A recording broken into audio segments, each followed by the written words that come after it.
अगर इंडिया और चाइना सच में दोस्त बन जाते हैं तो सबसे पहला फायदा यह होगा कि बॉर्डर पर जो लगातार टेंशन रहती है वो लगभग खत्म हो जाएगी।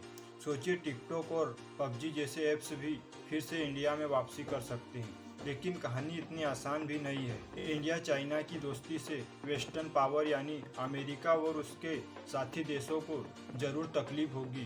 क्वाड जैसे ग्रुप्स कमज़ोर पड़ सकते हैं और इसका सीधा असर हमारे डिफेंस इक्विपमेंट की सप्लाई पर पड़ेगा। उस केस में हमें रूस पर और ज़्यादा डिपेंड होना पड़ेगा। दूसरी तरफ अगर इंडिया और चाइना सच में दोस्ती करते हैं तो दोनों देशों के बीच ट्रेड बहुत तेज़ी से बढ़ेगा। दोनों के इकोनॉमीज एक दूसरे को बूस्ट करेगी।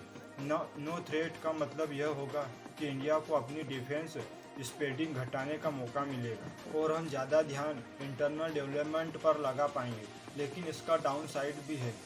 जिन देशों के साथ हम छोड़ेंगे उनकी जाएगी और उन्हें न्यूट्रलाइज करना पड़ेगा। ऑस्ट्रेलिया, जापान और ताइवान जैसे देशों पर खतरा और बढ़ सकता है। कल्चर लेवल पर भी बड़ा असर पड़ेगा। इंडिया और चाइना मिलकर फिल्में बना सकते हैं, मेगा प्रोजेक्ट कर सकते हैं और बड़े बड़े कल्चर इवेंट भी कर सकते हैं। अगर यह होता है तो दोनों देशों की दोस्ती एक नई महाशक्ति को जन्म दे सकती है जो ग्लोबल ऑर्डर को पूरी तरह से बदल देगी। लेकिन अब असली सवाल यही है, आज की रियल सिचुएशन में क्या इंडिया और चाइना को सच में साथ आना चाहिए?